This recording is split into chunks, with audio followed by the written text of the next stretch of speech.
Coming up on ParaBrazil 16, wheelchair rugby gets underway with Canada taking on Brazil. 5 Canadians combined to clean up in road cycling. And today we feature a swimmer not named Aurélie Rivard by taking a closer look at Katarina Roxon. Hello everyone and welcome back to ParaBrazil 16 and our Day 8 coverage of the Rio Paralympic Games. I'm Kurt McGilvery and I guess all the other good anchors are off doing other things because today I'm joined by Wade Stevenson. Thanks, Kurt. I am proud to be the 7th best looking anchor we've had on the desk so far. Well, Wade, let's not get too far ahead of ourselves on that one. You know what? I'll take that as a compliment. And now let's get to Canada's wheelchair rugby. They opened their tourney last night against host nation Brazil. Yeah, they did, Wade. So let's grab some WD-40, grease up those wheels, and pack a lunch because Canada is about to go to work. Zach Medell with the early tally for Canada. Get familiar with that name, folks. Michael Whitehead says to Julio Braz, this may be your country, but this is our house. Braz stopped in his tracks, left spinning with his wheels nowhere to go. Braz, though, later responds with some tremendous wheel work, jukes his way to the house right through Whitehead's lane. Julio Braz is feeling it as Brazil is rolling in the first half. Canada answers back, though, with Medell. Look at that pace, Wade. It's electric, Kurt. As he accelerates to cash in another. Rafael Hoffman, though, with a big hit, sending Medell to the floor. No worries, though, because that kid is tough as nails. Brazil continues to press, though, scoring again to delight the Brazilian faithful. They are loving it. But Medell would silence the crowd, bursting through once again to pad his stats. Brazil, though, being pretty pesky in this one, refusing to quit, as Braz with the sweet dish to Higuino, who reverses over the line, count it for Brazil. Braz then punches in another for his 20th goal, but it would not be enough as Canada takes the match 62-48 on the strength of a gritty performance by Zach Medell. Medell dominated for Canada, leading all scorers with 38 goals. David Wilsey added 3 more, while Trevor Hirschfield also scored a pair. Julio Braz tried to answer Medell's performance by scoring 20 goals of his own, while Higuino punched in 6 in the loss. Earlier today. Whoa, was that you? Earlier today, Canada was in action against Great Britain, where Zach Medell continued his dominance in the tournament by scoring another 30 goals as Canada snatched victory out of the jaws of defeat in overtime. Trevor Hirschfield and Michael Whitehead also chipped in with 7 and 6 goals respectively. Great Britain had depth scoring with Jim Roberts leading the way with 21 goals, while Ayaz Buddha contributed another 11. With more on Canada's 2 victories, here is Tristan Garnett. Day 2 of the wheelchair rugby competition went today. Canada and our neighbor to the south, the United States, were in action one after another. Canada won an exciting thriller in overtime. Trevor Hirschfield scored with just 0.7 seconds left on the clock for the Canucks. The co-captain called it an all-or-nothing shot, but it was really Zach Medell that led the charge today for the Canucks. He scored 30 of Canada's 50 goals, and through 2 games now, he's been Canada's best player. In fact, he might be the best player, period, here in Rio. I spoke to American captain Chuck Aoki after the United States' victory today over Sweden, and Aoki told me that he believes, in his opinion, that Medell is the best player, period. So through 2 days now, Canada and the United States both have 2 wins. There's a bit of history between these 2 nations, and if they happen to see each other in Rio, it will be after group play concludes tomorrow. For ParaBrazil 16, I'm Tristan Garnett. So far in Rio, most of the swimming news has been dominated by Aurélie Rivard. However, Katarina Roxon from Kippens, Newfoundland and Labrador is the defending 2015 Para-Pan Am SB8 100-meter breaststroke gold medalist. And she must have been feeling left out because she put on quite the performance last night in the same event. Let's get these highlights of Roxon. Roxon swimming in lane 4, Great Britain's Claire Cashmore, Roxon's biggest threat for the gold medals in lane 6.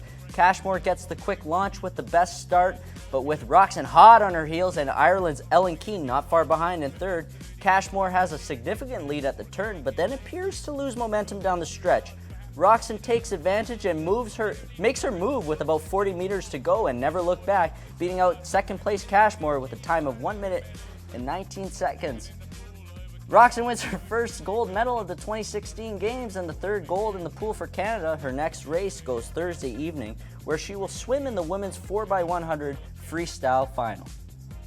Coming into the Paralympics, Canada was expected to do well in the pool and on the athletics track, but few knew what to expect from our cyclists. But behind Tristan Chernov and Ross Wilson, the cycling team has been picking up medals left and right as the competition moved from the velodrome to the road. In fact, the cycling team won more medals yesterday than the Toronto Blue Jays have wins in the entire month of September. That's right, Canada took home a cool 5 medals on the pavement, capped off by Tristan Chernov winning a gold in the 20-kilometer race. Ross Wilson followed up with a silver in the C1 time trial, while Charles Moreau, Michael Sametz, and Shelley Gauthier all came out with bronze medals in their respective races.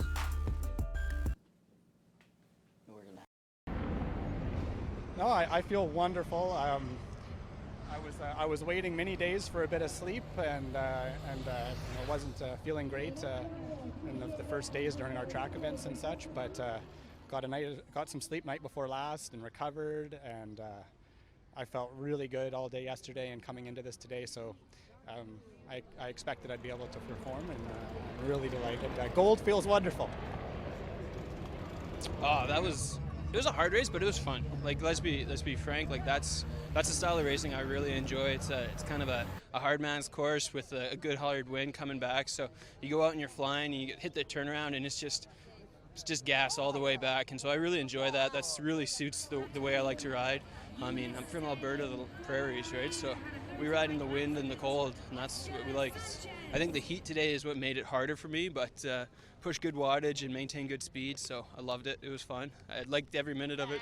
Good race. Thanks, Mary-Claude. I definitely saw a medal for this first Paralympic race for me. I was aiming at goal for the TT, but I don't know, for some reason in the last 2 or 3 days my arms felt a little bit heavier. I couldn't put the numbers that I'm usually putting on the TT.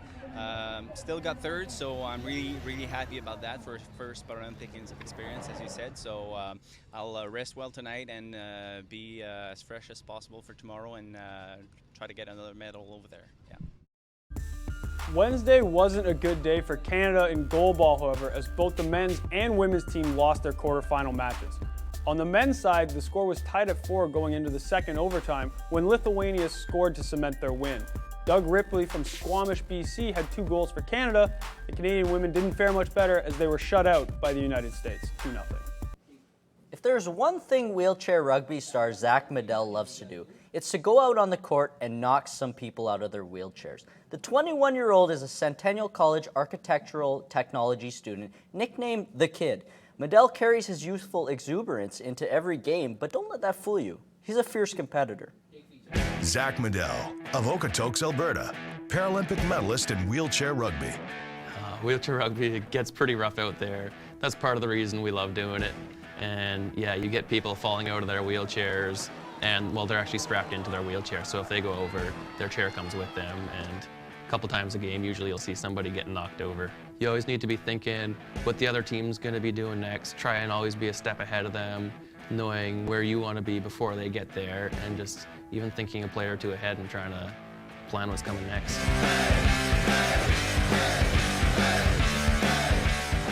I think mental toughness plays a key role, especially in our sport, because it's a high-pressure sport. When you have people coming to hit you out of bounds and you have a ball and you need to be making that crisp pass over a defender or whatever it happens to be in our sport, you need to make sure that you always have your mind in the zone and you're not getting sloppy out there.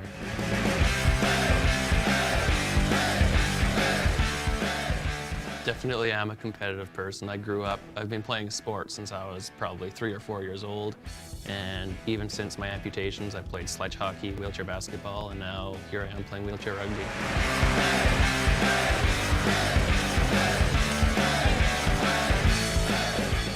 When I was 10 years old, I contracted a staph infection, so doctors had to perform amputations to my fingers and my legs just below the knee.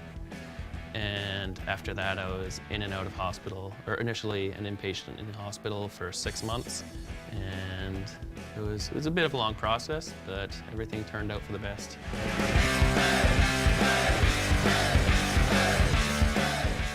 I can't help but smile. When I'm out on the court, I'm out there having fun, and even off the court, I'm just happy to be alive still. I mean, I've come close to dying twice, and I just want to go out, make the most of my life, and keep things positive while I'm doing it.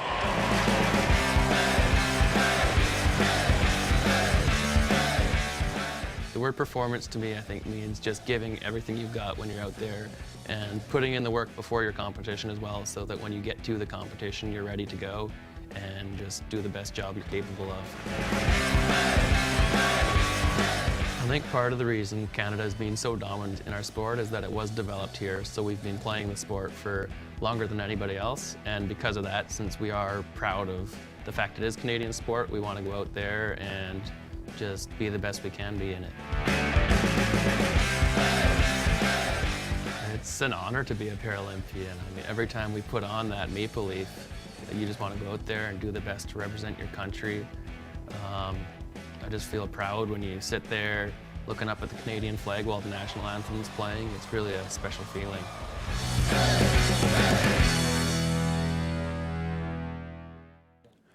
Canada's hopes for an individual boccia medal may have come to an end after Alison Levine's loss this morning, but as our own Ryan Andrews explains, the experience of these games could bode well for the future of boccia in Canada.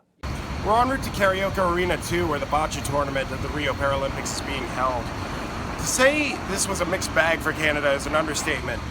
First-time Paralympian Alison Levine had a very successful tournament, qualifying for the individual quarterfinals, but bowing out this morning to Thailand's Pornchak Larpien 3-2. Still a very successful tournament for the former wheelchair rugby player.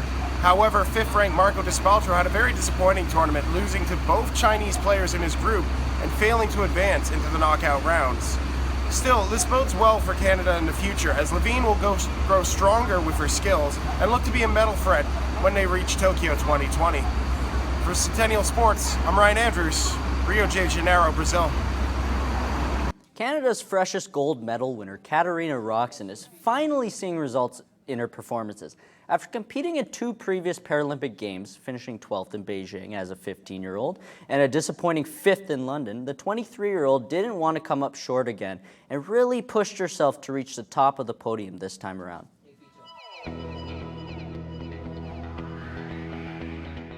Seeing people actually do something physically active with their one arm or their one leg, I had never seen that before. So when I first got on the national team, I was just amazed at what people were doing. It was just amazing and so inspiring. I was like, wow, okay, this is something that I can do as well.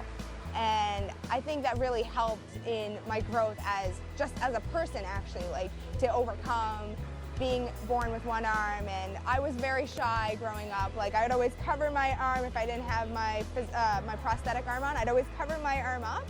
So now I think that helped me grow. Now I never wear my arm. I feel so much more comfortable without my arm. Growing up, even when I was younger, starting to tie my shoes, I would sit in the porch and learn to tie my shoes by myself, and I would just sit there until I actually could get it. I like challenges, and I've always grown up like that. I think that transfers into my training really well. Seeing people actually do something physically active with their one arm or their one leg, I had never seen that before. So when I first got on the national team, I was just amazed at what people were doing. It was just amazing and so inspiring. I was like, wow, okay, this is something that I can do as well. So I know the feeling of being the youngest and coming up through it, and all the experiences, what you're going through, what you're thinking. And now that we have a lot of young ones on the team, it's kind of a nice experience for me because I've been there, I've done that, and now I can kind of guide the younger ones into what they need to do.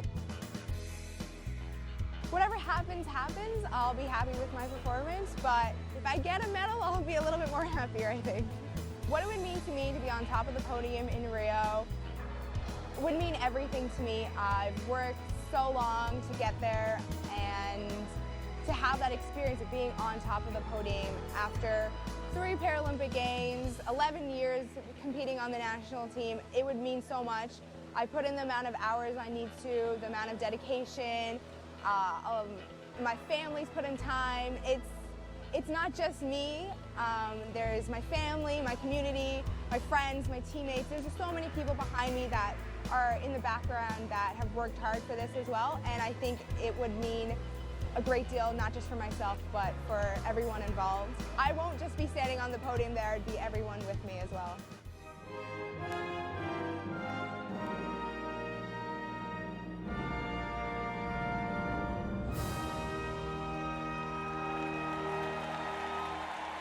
Ladies and gentlemen, your Paralympic... One of the incredible aspects of the Paralympic Games are the stories that come from these athletes. Many of the para-athletes excelled in sports prior to becoming disabled, but instead of accepting their physical limitations, they transitioned into parasports with a vengeance and continued to compete and excel at the highest level. One of the best examples of this is Alex Zanardi, a former Formula One race car driver who lost his legs in a crash 15 years ago. Despite this hardship, the Italian transitioned to the sport of hand cycling and has been burning up the track ever since. Zanardi, who was one of kart and Formula One's most popular drivers in the 1990s, enjoyed a tremendous success, winning the overall kart championship in 1997 and 1998. But his racing career changed forever after a devastating crash in 2001 resulted in the loss of both his legs. Using prosthetics, Zanardi continued to race cars for a few more years before discovering paracycling. Now 49 years old, Zanardi won 2 gold medals in 2012 in London, and on day 8 in Rio, Zanardi won another gold in the H5 road time trial. Racing at the Olympic Stadium in Rio held a special meaning for Zanardi since Rio is where he secured his first pole position in 1996. And in an even greater coincidence, yesterday's gold medal win came exactly 15 years to the day of his life-changing car accident. Another great story out of Rio today is the performance of Great Britain's Katarina Roxon. She has made history after winning gold medals in 2 different sports, while setting 2 new world records in the meantime. On Saturday, she won gold in cycling in the C45 time trials, and then followed that up with a gold in athletics when she won the T38 400 meter. And as if 2 golds wasn't enough for her, she opened the games by winning bronze in the 100 meter last Thursday. Wade, here we have a look at the updated medal standings. What do you see here?